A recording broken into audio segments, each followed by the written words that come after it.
พุทธศาสตร์และศิลป์ส่งเสริมวัฒนธรรมกันดีๆทั้งนั้นสุขสันต์ชีวิตจากพระไตรปิฎกแทบทั้งสิ้นจากพระไตรปิฎกแทบทั้งสิ้นทั่วทั้งแผ่นดินได้ยินเสียงพระธรรมออกอากาศไกลๆทั่วโลกดับทุกข์ดับโศกให้โชคเลิศล้ำผ่านอินเทอร์เน็ตเว็บไซต์ประจำผ่านอินเทอร์เน็ตเว็บไซต์ประจำไปกระน้องนำสู่มวลประชา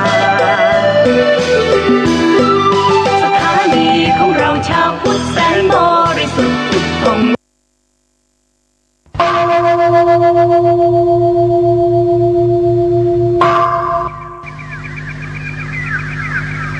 พรุ่งนี้เป็นวันพระขอเชิญลดละอบายมุขทำจิตใจให้สงบสะอาดปราศจากสิ่งเศร้าหมองทั้งปวงเข้าวัดฟังธรรมแล้วไหว้พระสวดมนต์ตามสมควร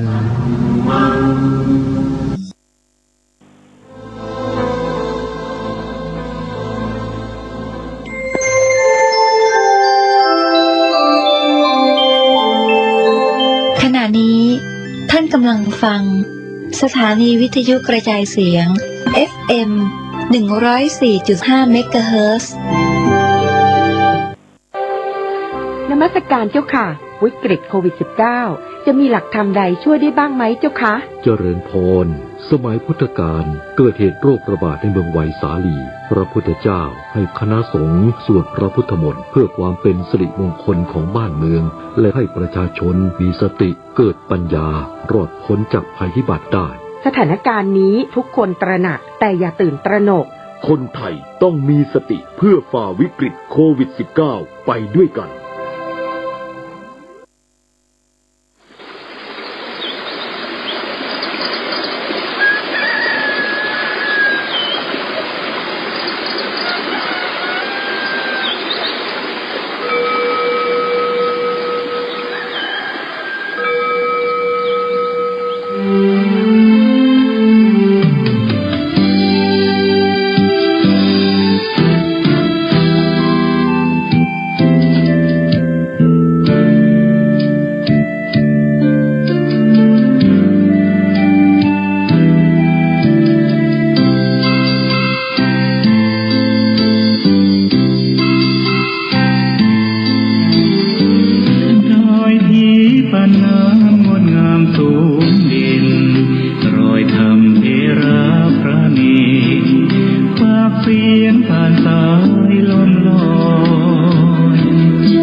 สีสองเมืองเปล่งประกายแล้ว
ท่านกำลังติดตามรับฟังสถานีวิทยุกระจายเสียงพระพุทธศาสนาแห่งชาติและสังคม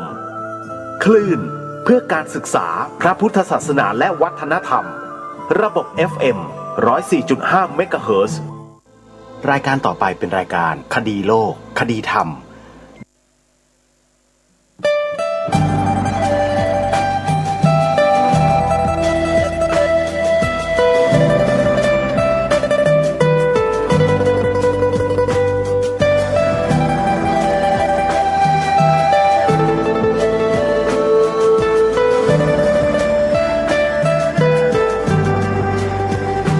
กล้าคิดก็ต้องกล้าทำอย่ากลัวถ้าทำความดีเป็นศึกษาปัญหาให้ทันท่วงทีเมืองไทยจะพัฒนากว่านี้รายการดีๆคดีโลกคดีธรรมขอรำพันบรรยายความคิดเครื่องหมายแห่งสีทั้งสามงามถนัดขาวคือบริสุทธิ์สีสวัสดิ์หมายพระไตรรัตน์และธรรมะคุ้มจิตไทยแดงคือโลหิตเราใสซึ่งยอมสละได้เพื่อรักษาชาติศาสนาน้ำเงินคือสีโสภาอันจอมประชาถ้าโปรดเป็นของส่วนองค์จับริ้วเข้าเป็นไตรรงค์จึงเป็นสีธงที่รักแห่งเราชาวไทยทหารอวตารนำไปยงยุทธวิชัยวิชิตก็ชูเกียรติสยามประเทศไทยที่เจริญมั่นคงมาได้จนถึงทุกวันนี้มิได้เกิดขึ้นจากความหวาดกลัวอย่างคลาดเขลาแต่บรรพบุรุษไทยของเราทุกยุคทุกสมัยล้วนแต่มีความกล้าหาญและชาญฉลาดปกป้องเอกราชสร้างชาติให้เกิดความมั่นคงโดยมีธงแห่งพระไตรรัตน์เป็นเครื่องนำชัยจึงเป็นที่มาที่ไปของรายการคดีโลกคดีธรรมกล้าคิดก็ต้องกล้าทำอย่ากลัวถ้าทำความดีเป็นศึกษาปัญหาให้ทันท่วงทีเมืองไทยจะพัฒนากว่านี้รายการดีคดีโลกคดีธรรมรายการดีคดีโลกคดีธรรม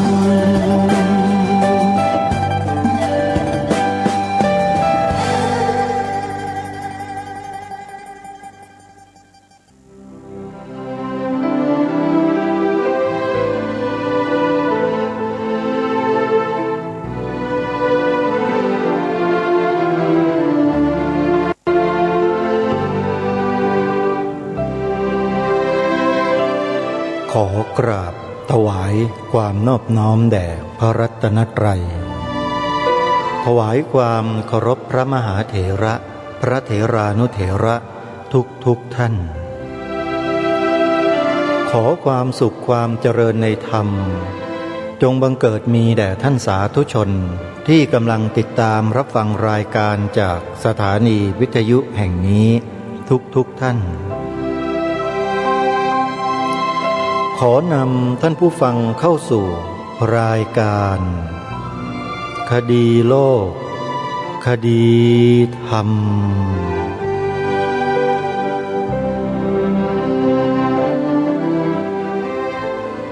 พบกันวันนี้วันขึ้น14 ค่ำเดือน11วันนี้ตรงกับวันพุธที่20 ตุลาคมพระพุทธศักราช 2564 รายการคดีโลกคดีธรรมมาพบกับท่านผู้ฟังเป็นปกติทุกวันจันทร์ถึงวันศุกร์และวันเสาร์อาทิตย์ทางสถานีวิทยุแห่งนี้ท่านผู้ฟังสามารถใช้โทรศัพท์มือถือดาวน์โหลดแอปพลิเคชันเพื่อติดตามรับฟังรายการนี้ได้ทุกวันแอปพลิเคชันมีชื่อว่าสมาพันธ์สื่อวิทยุพระพุทธศาสนาอาเซียนเมื่อท่านได้สิ่งที่ดีนี้แล้วบอกให้ผู้อื่นดาวน์โหลดต่อกันไปท่านผู้บอกก็จะได้บุญไปด้วยอนุโมทนาสาธุท่านสาธุชนทั้งหลายเหลืออีกเพียงแค่1 วันก็จะถึงวันออกพรรษาแล้วอาตมาภาพ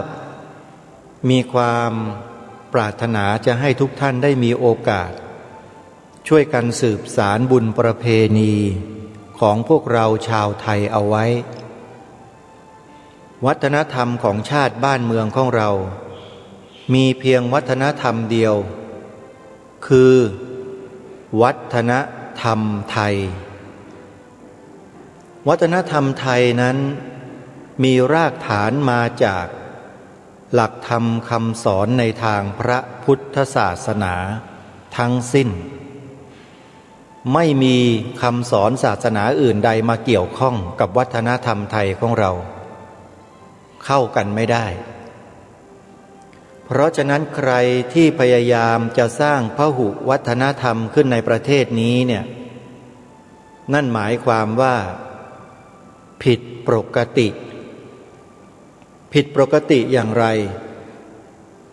ผิดปกติไปจากบรรพบุรุษไทยของเราที่ทรงมีแนวพระราชดำริมีพระราชประสงค์ให้ประเทศไทยเป็นอย่างนั้นอย่างนี้มิได้ให้เป็นอย่างเขา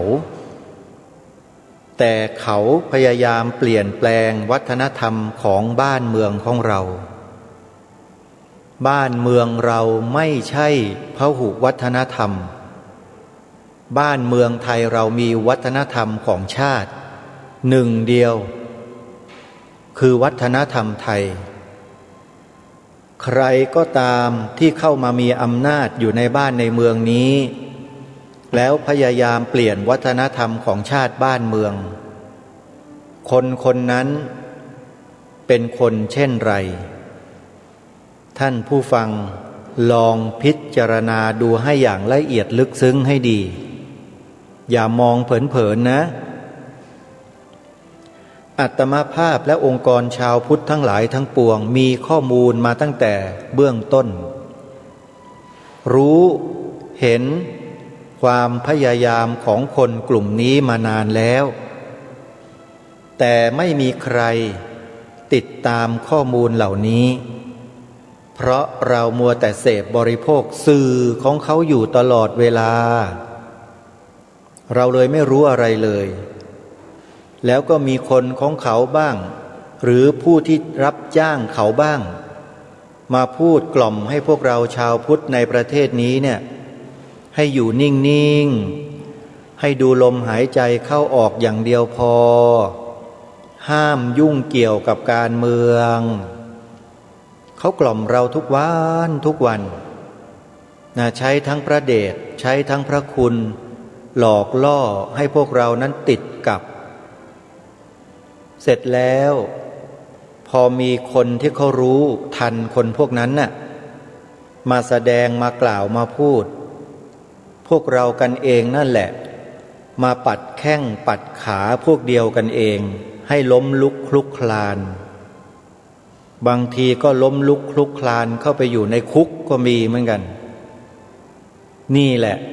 คือสถานการณ์ที่กำลังเป็นไปอยู่ในปัจจุบันใครที่รู้ไม่เท่าทันก็ติดกับของเขาเป็นเหยื่อของเขาแบบง่ายๆอาตมาภาพจึงพยายามบอกให้พวกเราท่านทั้งหลายเนี่ยให้ฉลาดอย่าโง่ฉลาดเข้าไว้ วิธีการที่ทำให้ตัวเราฉลาดก็คือมีหูก็ใช้หูเนี่ยฟังในสิ่งที่พวกเรากันเองพูดบ้างอย่าไปฟังคนอื่นเขาพูดให้มากนักจะติดกับเขากลุ่มพวกเราก็คือกลุ่มชาวพุทธเนี่ยที่มีแนวความคิดที่เป็นไปในทิศทางเดียวกันโดยมีเป้าหมายหลักอันเดียวกันนี่คือกลุ่มของพวกเราความสามัคคีอยู่ณจุดนี้แหละแต่ถ้าใครไม่ถือจุดนี้เป็นหลักคนคนนั้นเริ่มแตกสามัคคีแล้วจุดยืนของพวกเราที่ชื่อว่าเป็นพวกเดียวกันเองนะต้องเดินตามจุดนี้เท่านั้นคือพระพุทธศาสนาเป็นศาสนาประจำชาติไทยของเรารายการนี้จึงให้พวกเราเนี่ยท่องคำนี้ไว้เป็นอาขยานอยู่ในใจตลอดเวลามีลูกสอนลูกมีหลานบอกหลานให้เขาพูดคำนี้ให้เขากล่าวคำนี้เอาไว้เพราะนี่คือจุดหมายที่จะพาพวกเราเดินไปสู่เส้นทางเดียวกันรู้รักสามัคคีเป็นหนึ่งเดียวไม่มีพหุวัฒนธรรมในบ้านนี้เมืองนี้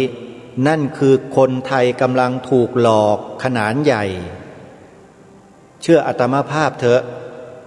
อาตมาภาพไม่ได้เดินออกนอกลู่นอกทางแบบนั้นแล้วออกไม่ได้ด้วยเพราะตั้งสัจจะอธิษฐานไว้แล้วด้วยสัจจะวาจาว่าจะดำเนินรอยตามเบื้องพระยุคลบาทขององค์บูรพมหากษัตริย์ในอดีตทุกพระองค์และบรรพบุรุษไทยทุกท่านทุกคนทุกรูปทุกนามที่พาเราเดินมาทางนี้คือนำไปสู่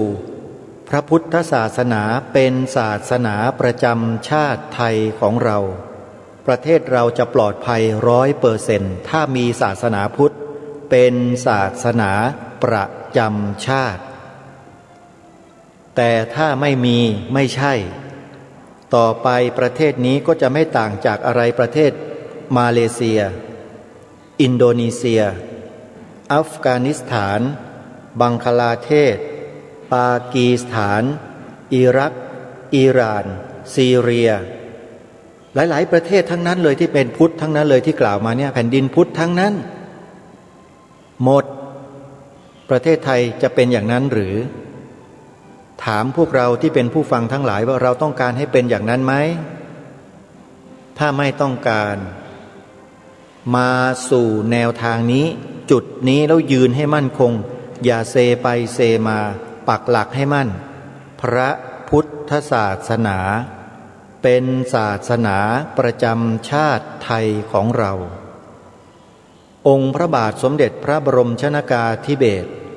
มหาภูมิพลอดุลยเดชมหาราชบรมนาถบพิตรมีพระกระแสตรัสไว้มีพระบรมราโชวาทไว้ที่ตรัสถึงคำนี้เอาไว้หลายวาระมีหลักฐานยืนยันหมดนี่แหละดำเนินรอยตามเบื้องพระยุคลบาทต้องแบบนี้แต่ถ้าใครไปเดินตามพหุวัฒนธรรมนั่นคือไม่ใช่ขอบอกไว้เท่านี้แหละกลุ่มพวกนั้นน่ะไม่รู้ว่าใครไม่รู้แหละกำลังสร้างความแตกแยกร้าวฉานให้กับประเทศนี้ขนาดใหญ่ใครไปเดินตามก็ถือว่าเป็นผู้มีส่วนทำให้เกิดความแตกแยกในบ้านเมืองนี้บ้านเมืองนี้ไม่เคยแตกแยกในเรื่องนี้แต่มีคนพยายามทำให้เกิดขึ้นท่านสาธุชนผู้ฟังทั้งหลายท่านไปดูคลิปวิดีโอที่ทางรายการแนะนำมาหลายครั้งแล้วท่านจะทราบท่านจะรู้ว่าตัวละครนั้นอยู่ตรงไหนเป็นอย่างไรแล้วท่านจะต่อจิ๊กซอว์เหตุการณ์ทั้งหลายทั้งปวงออกด้วยตัวท่านเองท่านไปดูคลิปวิดีโอที่มีชื่อว่าอปพสพิมพ์อักษรไทย4 ตัวแค่นั้นเองยากไหมโยมพระคุณเจ้าที่เคารพยากไหมครับอ ออ่างปอปลาพอพานสอเสือถ้าพวกเราคิดว่าเราเป็นคนไทยรักในความเป็นเอกราชของชาติบ้านเมืองยึดมั่นในหลักการของบรรพบุรุษคือปกป้องรักษาไว้ซึ่งสถาบันชาติสถาบันพระพุทธศาสนาและสถาบันพระมหากษัตริย์ต้องเดินแนวนี้เท่านั้นแนวอื่นผิดพูดได้แค่นี้นอกนั้นไปดูในคลิปวิดีโอที่แนะนำแล้วท่านจะทราบจะรู้กันเองถ้าไม่ดูถ้าไม่เคยได้ยินได้ฟังไม่รู้อะไรแล้วอย่ามาพูดอย่ามาเสนอให้นั่งนิ่งๆแล้วฟังคนที่เขากำลังทำงานเพื่อชาติบ้านเมืองเพื่อพระพุทธศาสนาเพื่อสถาบันพระมหากษัตริย์เนี่ยเขาจะเดินไปข้างหน้าอย่าเอาอะไรมาขวางอย่าเอามากั้นเพราะเดินไปเนี่ยไม่ใช่เดินมือเปล่ามีอาวุธไปด้วยถ้าเกิดเอาขาเอาแขนหรือเอาอะไรมากั้นเนี่ยเดี๋ยวมันก็พังทลายหมดแหละไอ้ที่กั้นอยู่นั่นน่ะแล้วมันจะบาดเจ็บถึงคนที่เอามากั้นด้วยบอกได้เท่านี้จริงๆเรากำลังรักษาความเป็นชาติบ้านเมืองไทยเอาไว้เราไม่ต้องการความเป็นทาสใครต้องการความเป็นทาสอย่าคุยกันไม่ต้องพูดไม่ต้องแสดงออกไม่ต้องเสนอหน้ามาทั้งนั้นคนที่ชอบเป็นทาสคนอื่นเขาว่าบรรพบุรุษเราไม่เคยเสี่ยมไม่เคยสอนให้ลูกหลานเป็นทาสใครจึงรักษาความเป็นเอกราชมาให้แก่พวกเราจนถึงวันนี้พวกเราเนี่ยต้องมั่นคงในอุดมการณ์ชาติในข้อนี้เอาไว้ประเทศเราไม่อดตายหรอกท่านเชื่อเถอะไม่มีวันอดตายฮะให้ปิดประเทศ100 ปีเราก็ไม่อดตายผืนดินอุดมสมบูรณ์เลือกสวนไร่นาระบบชลประทานระบบน้ำโครงการตามแนวพระราชดำริ 4,000 กว่าโครงการมีใครจะมายิ่งใหญ่กว่าประเทศเราบ้างในโลกนี้มีไหมในเรื่องของการผลิตการสร้างอุดมสมบูรณ์ด้วยอาหารการกินกลัวอะไรกันล่ะกลัวลำบากกันสิกลัวไม่ได้นอนห้องแอร์ไม่ได้อยู่คอนโดกันใช่ไหมถ้ากลัวก็จงช่วยกันสิช่วยสนับสนุนแค่นั้นนะอย่ามาขัดขวางกันก็พอแล้วจะได้นอนคอนโดกันต่อมีอาหารการกินอุดมสมบูรณ์ไงแต่ท่านมาขวางกันอยู่เมื่อไหร่เดี๋ยวเหอะประชาชนคนไทยเขาเฝ้าติดตามข้อมูลกันอยู่เขารู้แล้วว่าใครเป็นตัวโจกหัวโจกใหญ่ใครเป็นตัวรองใครเป็นตัวละครใครเป็นจิ๊กซอตัวไหนอย่างไรท่านอยากทราบไหมล่ะไปดูในคลิปวิดีโอที่แนะนำพิมพ์อักษร4 ตัวที่บอกไปออ่างปอปลาพอพานสอเสือถ้าท่านรักชาติรักประเทศนี้จริงไม่ต้องการให้ชาติบ้านเมืองนี้ประเทศนี้ตกเป็นทาสใครต้องช่วยกันรายการนี้ขอเป็นผู้นำทางความคิดการพูดและการกระทำที่เป็นรูปธรรมท่านสาธุชนทั้งหลายวันนี้เนี่ยเป็นวันสุดท้ายของการเข้าพรรษาวันพรุ่งนี้ก็จะออกพรรษาแล้วกิจกรรมกิจการงานต่างๆใดๆที่เป็นไปเพื่อประโยชน์ส่วนรวมเราทิ้งไม่ได้บรรพบุรุษไทยของเราถึงจะยากดีมีจนข้นแค้นกันเพียงใดก็ตามแต่เมื่อถึงเวลาที่จะปกป้องชาติบ้านเมืองปกป้องพระบวรพุทธศาสนาปกป้องสถาบันพระมหากษัตริย์แล้วทุกคนจะเป็นหนึ่งเดียวกันทั้งหมดเราเป็นลูกหลานของท่านถ้าเรานิ่งดูดายไม่เอาใจใส่เห็นทีเราคงจะหมดกันทีสำหรับความเป็นชาติไทยของเรามันจะไม่เหลือนะเพราะฉะนั้นรายการคดีโลกคดีธรรมขอเป็นผู้นำ ส่วนหนึ่งถึงแม้ว่าจะเป็นส่วนเล็กๆไม่ค่อยมีอิทธิพลไม่ค่อยมีอำนาจอะไรเท่าไหร่แต่มีหัวใจที่มุ่งมั่นทำงานเพื่อประโยชน์ส่วนรวมเป็นหลักส่วนตนเป็นรองถ้าส่วนรวมไม่สามารถกระทำได้สำเร็จส่วนตัวก็เลิกหมดจะไม่ทำอะไรเลยเพราะไม่รู้จะทำไปเพื่ออะไรเพราะเห็นแก่ตัวไม่ค่อยเป็นบอกได้เท่านี้จริงๆไม่มีผลประโยชน์แอบแฝงไม่มีใครอยู่เบื้องหลังไม่มีอะไรทั้งนั้นนี่แหละเขาเรียกว่านอแรดเหมือนนอแรดโยมไปสังเกตแรดสิแต่ละตัวเนี่ยนอมันมีเอาไว้ทำไมพุ่งชนข้างหน้าอย่างเดียวกำแพงหนาแค่ไหนภูเขาใหญ่เท่าใดนอแรดไม่มีการสะท้านนะถ้าหากเราไม่เข้มแข็งแบบนี้แล้วเราจะไม่สามารถจะเป็นผู้นำทางความคิดให้แก่ใครได้เลยอาตมาภาพเชื่อมั่นว่าการทำงานด้วยหัวจิตหัวใจนั้นไม่มีอะไรที่ไม่สำเร็จแต่ไม่ใช่ทำคนเดียว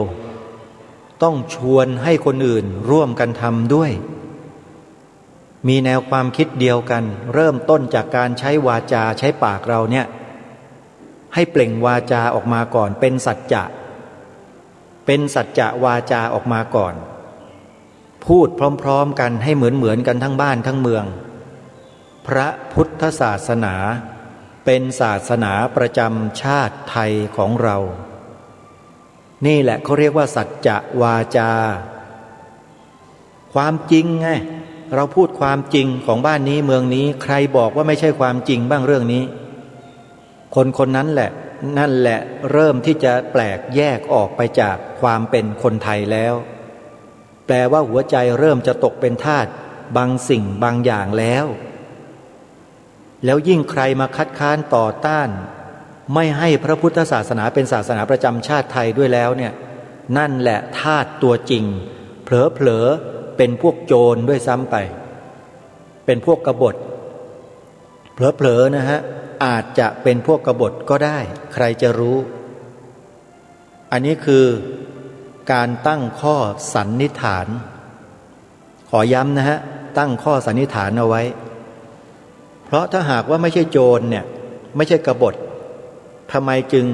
มีพฤติกรรมและคำพูดสวนทางกับบรรพบุรุษตัวเองสวนทางกับแนวพระราชดำริขององค์พระมหากษัตริย์ในอดีตเล่าทำไมถึงเป็นเช่นนั้นล่ะถ้าไม่ใช่เพราะอะไรแปลว่าคุณมีใจไปฝักใฝ่กับคนอื่นก็อยู่ชาติอื่นศาสนาอื่นอยู่ใช่หรือไม่ถามท่านผู้ฟังช่วยกันคิดตามรายการนี้เป็นรายการที่พาให้ทุกท่านรู้จักคิดพิจารณาถึงสิ่งเหล่านี้ว่ามันควรจะเป็นเช่นนี้หรือไม่นะนี่คือข้อแรกที่ทางรายการย้ำให้พวกเราทำกันพวกเรามีใจที่จะรับแล้วนำไปทำไปปฏิบัติหรือไม่อันนี้ก็ขึ้นอยู่กับดุลพินิจของแต่ละท่านขึ้นอยู่กับจิตสำนึกของแต่ละท่านซึ่งก็ย้ำมาโดยตลอดว่ามันเป็นเรื่องจิตสำนึกเรื่องนี้เป็นเรื่องจิตสำนึกจริงๆไม่ใช่เรื่องมาแสวงหาผลประโยชน์มันไม่ได้อะไรประโยชน์ส่วนตัวไม่ต้องพูดถึงไม่มีนะไม่มีหรอกการทำแบบนี้แต่ประโยชน์ส่วนรวมเราได้แน่นอนแล้วเราก็ได้บุญด้วยใช้วาจาหรือวจีกรรมนี่แหละสร้างกุศลกรรมให้เกิดขึ้นเพราะเราพูดความจริงเนี่ยพระพุทธศาสนาเป็นศาสนาประจำชาติไทยของเราเนี่ยเป็นความจริงเราจึงใช้วาจานี้พูดความจริงและความจริงนี้จะต้องมีปรากฏเป็นรูปธรรมไม่ใช่ลอยๆกันอยู่แบบนี้แล้วที่จะเป็นรูปธรรมได้ต่อไปอย่างไรนั้นคอยติดตามแล้วจะมีวิธีการให้พวกเราได้ดำเนินการกันต่อนี่คือข้อแรกข้อที่สองก็คือเรื่องธงชาติไทยของเรานี่แหละเราอยู่กับธงชาติผืนนี้มาตั้งแต่เกิดจนกระทั่งเราตายกันไปหลายคนแล้วก็ยังจะตายตามกันอีกไม่รู้เท่าไหร่ ธงชาติผืนนี้เราก็เห็นปลิวสวัยอยู่แค่นั้นทำความเคารพ6 โมงเย็น8 โมงเช้าอยู่แค่เนี้ยแต่ไม่มีใครเลยในบ้านนี้เมืองนี้ที่จะย้ำให้พวกเราได้เห็นอย่างชัดเจนว่าสีขาวในธงชาติหมายถึงศาสนาอะไรไม่มีใครย้ำให้ชัดเจนและถูกต้องกลัวสั่นปากกล้าขาสั่นกันทั้งนั้นเลยไม่ว่าพระไม่ว่าโยมทั้งนั้นแหละจริงไม่จริงกล้าไหมล่ะท่านถ้ากล้าท่านพูดเลยนำเลยเหมือนอย่างที่รายการคดีโลกคดีธรรมย้ำมาโดยตลอดว่าสีขาวในธงชาติไทยเนี่ยหมายถึงพระพุทธศาสนานี่ก็เป็นสัจจะวาจาเหมือนกันเป็นความจริงของบ้านนี้เมืองนี้ทำไมจึงไม่กล้าพูดกันล่ะไปงุบงิบอุบอิบไปปิดกันอยู่ทำไมกลัวอะไรอ่ะกลัวอะไรกันสื่อสารมวลชนในประเทศไทยนี่ขี้ขลาดกันทั้งบ้านทั้งเมืองเลยไม่มีใครกล้าพูดความจริงในข้อนี้ทหาร3 เหล่าทัพก็ไม่มีใครกล้าพูดสักคนหนึ่งจริงไหมเป็นทหารเสียเปล่าไม่กล้าพูดความจริงในข้อนี้สีขาวของธงชาติไทยของเราเนี่ยหมายถึงพระพุทธศาสนามีไหมพูดสิฮะสอนทหารใหม่ดิไม่มีในกองทัพไม่มีสอนหรอกแล้วมันจะรักษาความเป็นเอกราชของบ้านนี้เมืองนี้ไว้ได้อย่างไรล่ะแค่นี้ยังทำกันไม่ได้จริงไม่จริงอันนี้พูดเรื่องจริงนะเราไม่กล้าทำกันเพราะอะไรเกรงใจใครเขาล่ะเกรงใจใครไม่เกรงใจบรรพบุรุษของตัวเองหรือไงที่เสียเลือดเสียเนื้อรักษาชาติบ้านเมืองกับพระพุทธศาสนามาไว้ให้อ่ะมาใส่ใจอะไรกับคนปัจจุบันนี้กับคนในอนาคตแปลว่ามันไม่ซื่อสัตย์ไม่ซื่อตรงต่อบรรพบุรุษตัวเองเนี่ยอย่างนี้ถ้าไม่เรียกว่าอกตัญญูได้ยังไงก็ต้องเรียกว่าอกตัญญูแล้วล่ะอย่างนั้นคือไม่รู้บุญคุณบรรพบุรุษตัวเองถูกไหมอาตมาภาพคงไม่สามารถจะเป็นคนอกตัญญูได้จึงต้องมาพาให้พวกเราทุกคนไม่เป็นคนอกตัญญูไงให้นำสิ่งที่บรรพบุรุษเราสืบสารมานั้นกลับมาแล้วมาเปิดเผยให้ทุกคนได้รู้ได้เห็นไม่ใช่มางุบงิบอำกันอยู่ซ่อนเร้นกันอยู่ไม่ได้เรื่องนี้เรื่องใหญ่สถานการณ์บ้านเมืองเนี่ยมันเป็นอะไรเกินกว่าที่ทุกท่านคิดนะจะบอกให้เกินกว่าที่ท่านเข้าใจรายการเนี้ยใช้วิธีการแบบสั้นๆง่ายๆทำกันง่ายๆแล้วทำได้ทุกคนฮะแต่ทำแล้วฝ่ายศัตรูของบ้านเมืองเราเนี่ยพวกศัตรูของชาติบ้านเมืองเรามันเจ็บปวดมากเราไม่ต้องไปทำร้ายเขานะแค่นำเอาความจริงเนี่ยมาเผยแพร่จบเลยฮะศัตรูเราเนี่ยมันจะดิ้นเหมือนกับปลาดุกโดนน้ำมันร้อนๆนะโยมไม่รู้เป็นยังไงนะเห็นเขาพูดกันอาตมาก็ไม่ทราบไม่เคยทำหรอกมันคงจะทรมานน่าดูลักษณะคล้ายๆแบบนั้นศัตรูมันเกลียดมากใครที่พูดคำนี้เนี่ยเพราะว่าศัตรูมันจะยึดบ้านยึดเมืองนี้ไงที่มันยึดไม่ได้เพราะอะไรเพราะคนไทยประสานแรงประสานสามัคคีกันแล้วใช้คำพูดคำวาจาที่เป็นสัจจะเนี่ยกล่าวออกมาแสดงออกมาสอนลูกศิษย์ลูกหาสอนผู้ใต้บังคับบัญชาให้พูดให้กระทำความจริงข้อนี้ให้เป็นที่ปรากฏศัตรูมันก็ทนไม่ได้เดี๋ยวมันก็แสดงตัวออกมาเองแหละเปิดเผยตัวเองแต่เราไม่ทำกันไงเกรงอกเกรงใจเขาอยู่ไปรับผลประโยชน์ของเขามากันหรือเปล่าอาตมาก็ไม่ทราบจึงไม่กล้าพูดอะไรกันออกมาเต็มๆสีขาวในธงชาติหมายถึงพระพุทธศาสนาทำไมไม่พูดล่ะรัชกาลที่4ก็ตรัสยืนยันชัดเจนรัชกาลที่6ก็มีพระราชนิพนธ์ไว้ชัดเจนขาวคือบริสุทธิ์ศรีสวัสดิ์หมายพระไตรรัตน์และธรรมะคุ้มจิตไทยจะแปลไปเป็นศาสนาอื่นได้ยังไงไม่มีอะไรที่จะแปลเป็นไปได้เลยนะมีแต่ไอ้พวกวิกลจริตเท่านั้นแหละที่ไปตีความหมายถึงศาสนาอื่นนะ พวกวิกลจริตจิตฟั่นเฟือนแล้วก็โง่ด้วยอาตมาภาพกล่าวหาเลยคนที่ไปแปลผิดเนี่ยนะหรือเป็นทาสเขาก็ไม่ทราบไปรับอะไรของเขามาหรือเปล่ามีอยู่นะในบ้านนี้เมืองนี้ไปดูในโลกโซเชียลเน็ตเวิร์กดิเขียนกันเต็มเลยแปลนู่นแปลนี่แปลเพี้ยนไปเยอะแยะไปหมดเลยจนกระทั่งพิพิธภัณฑ์ธงชาติไทยต้องออกมาโต้แต่ก็โต้ได้ระดับหนึ่งเท่านั้นเองฮะโต้แล้วก็หยุดอยู่กับจุดของตัวเองอยู่กับที่เดินไปข้างหน้าไม่ได้อันนั้นก็ติดกึกกักเหมือนกันก็ไม่พูดตรงๆไม่พูดชัดเหมือนกันพิพิธภัณฑ์ธงชาติไทยอ่ะสีขาวในธงชาติหมายถึงพระพุทธศาสนาก็ไม่กล้าพูดขอบอกเลยไม่กล้าเกรงใจใครแปลว่ามันมีอะไรแน่ๆบ้านนี้เมืองนี้เดี๋ยวก็รู้อปพส.เขากำลังแกะรอยอยู่ว่าเป็นใครที่ทำให้ประเทศนี้มีอะไรที่มันผิดปกติหลายๆอย่างถึงให้พวกเราไปดูคลิปวิดีโออปพส.ไงแล้วเราก็จะทราบว่าตัวละครนั้นมีใครบ้างทำอะไรยังไงแบบไหนยังไงเขาออกมาเปิดโปงหมดเลยจะจริงจะเท็จอย่างไรไม่ทราบแต่ดูฟังเป็นข้อมูลเอาไว้ก่อน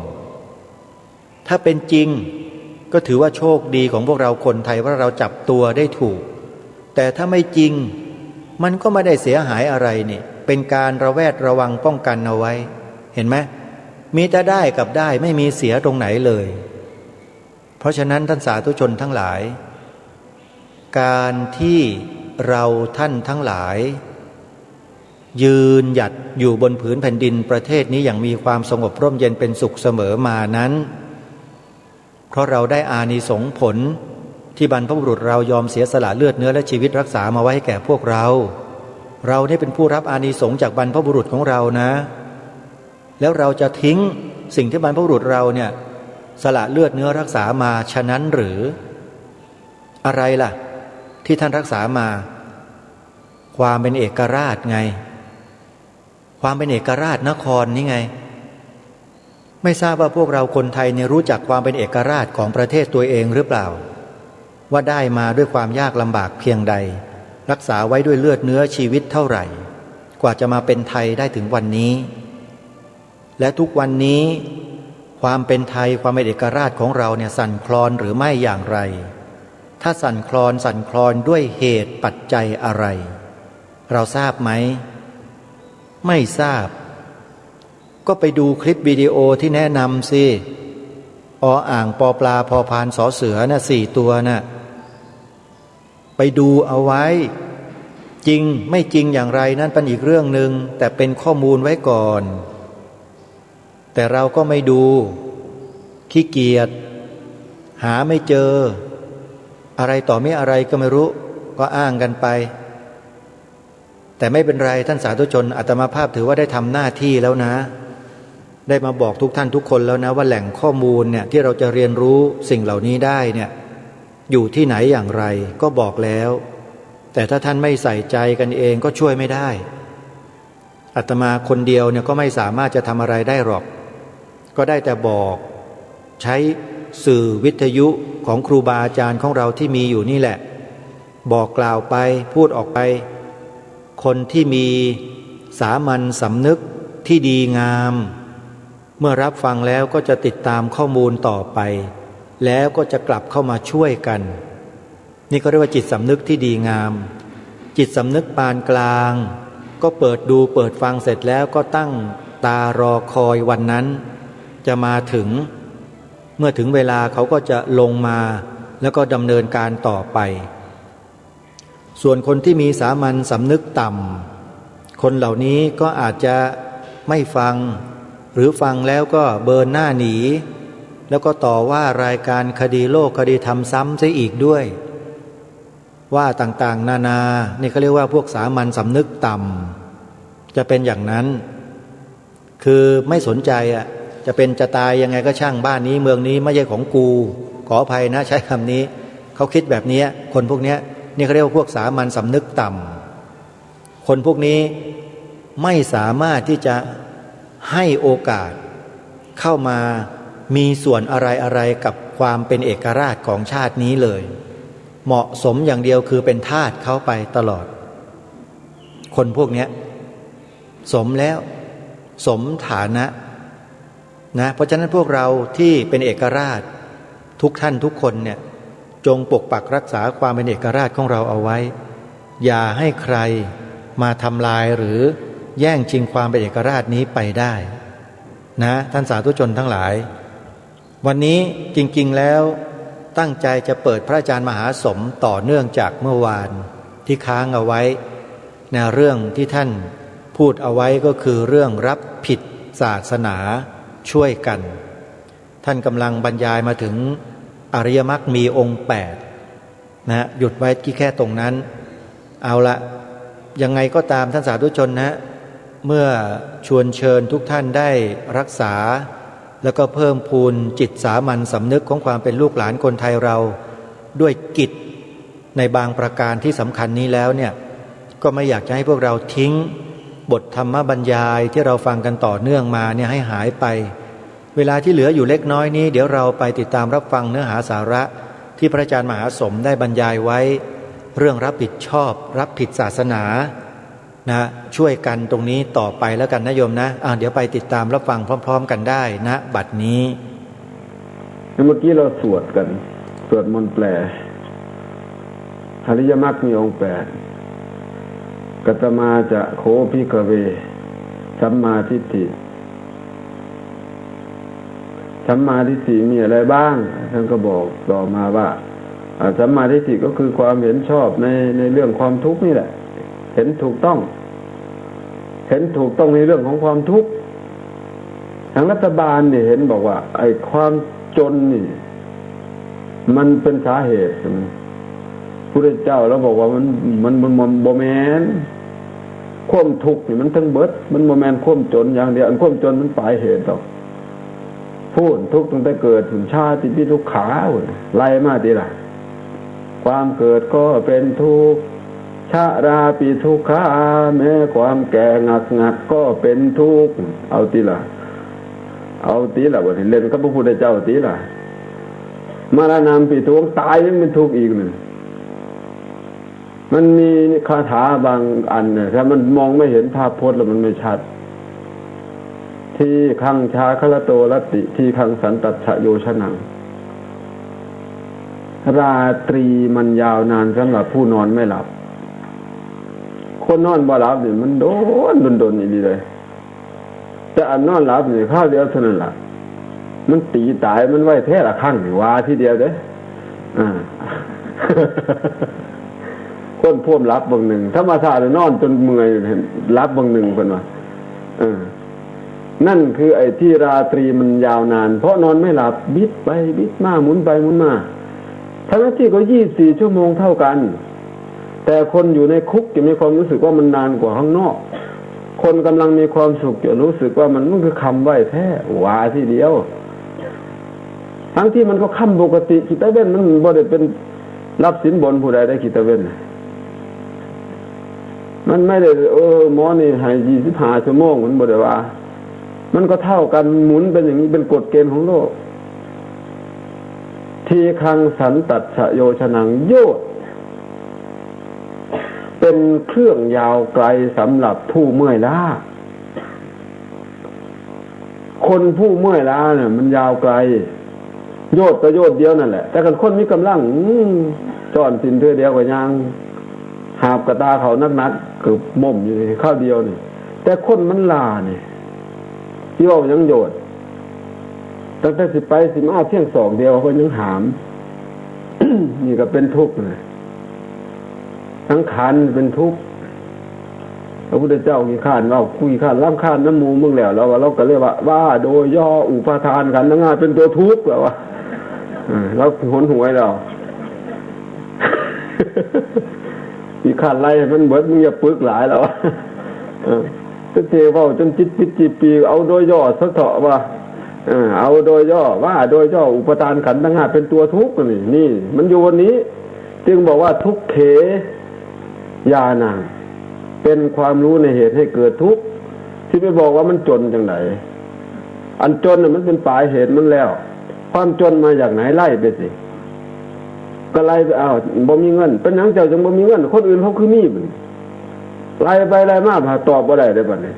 มันก็เป็นเรื่องกรรมนะพอไปเรื่องกรรมปั๊บนานเขารักศาสนาพุทธแล้วมัน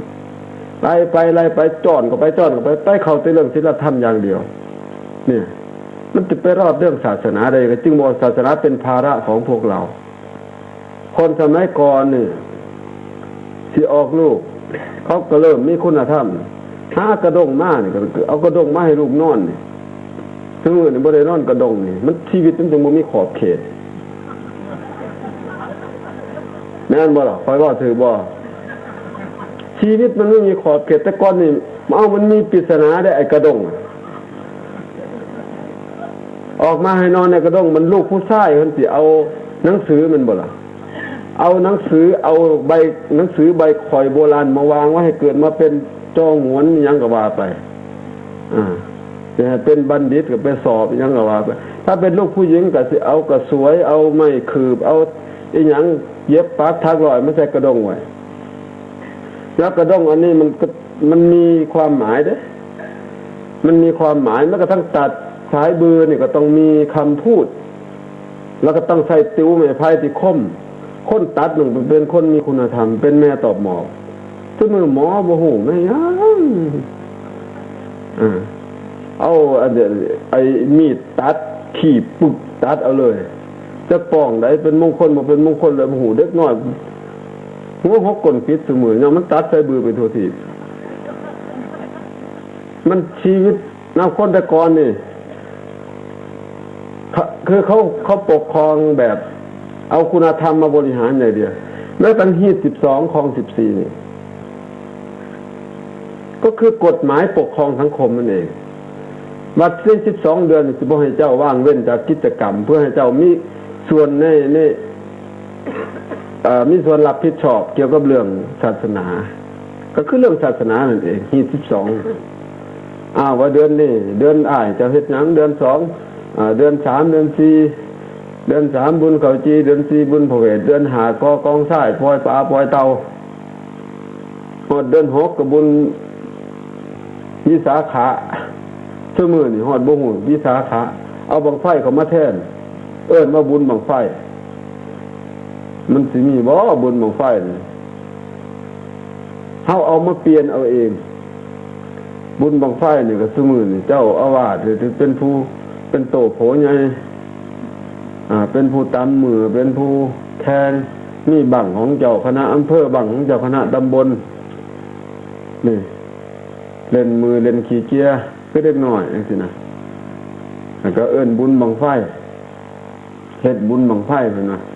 ข้อยบ่เคยได้ยินเด้อเฮ็ดบุญบังไฟนี่บ่เคยได้ยินก็ได้ยินเอาซุมื้อนี่แหละได้ยินย้อนเขาเว้านั่นล่ะ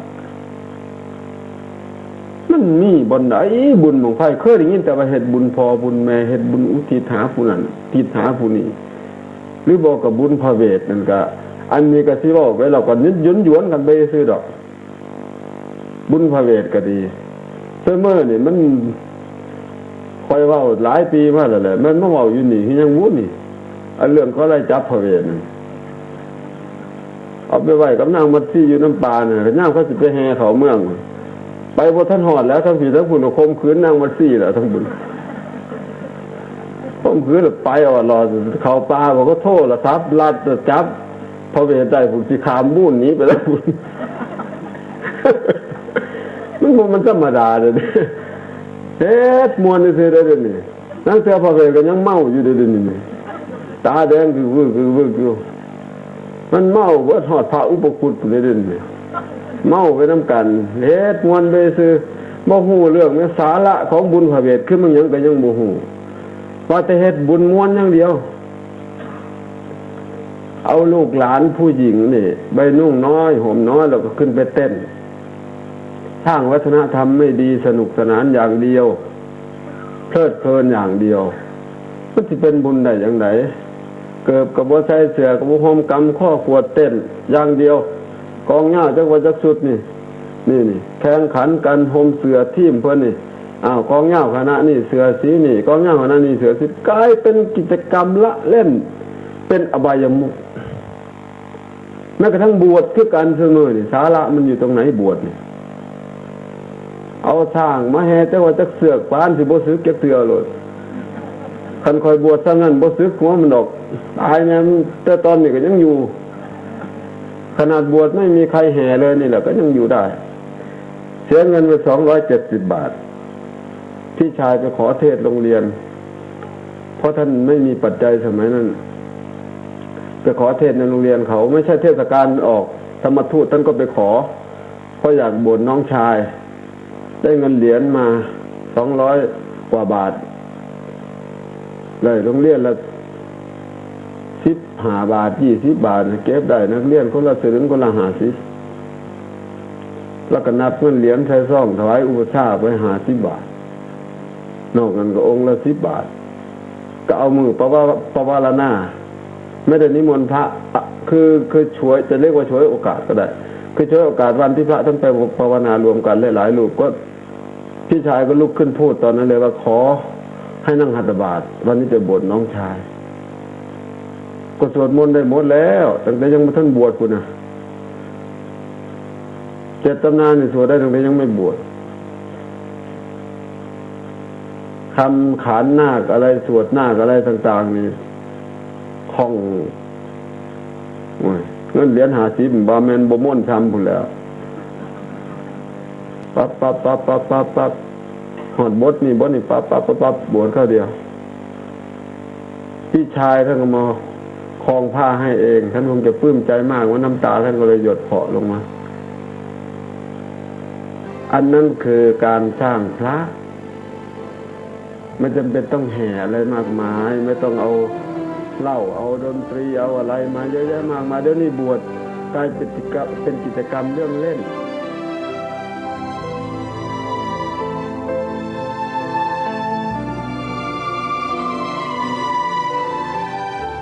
ท่านสาธุชนผู้ฟังทุกท่านเวลาของรายการของเราหมดลงในช่วงนี้พอดีเดี๋ยววันพรุ่งนี้ยังมีเนื้อหาต่อเนื่องให้พวกเราได้มาติดตามรับฟังกันต่อวันนี้จบลงตรงที่การอุปสมบทหรือการบวชท่านบอกว่าไม่ต้องมีพิธีรีตองไม่ต้องอะไรกันมากหรอกบวชไม่ยาก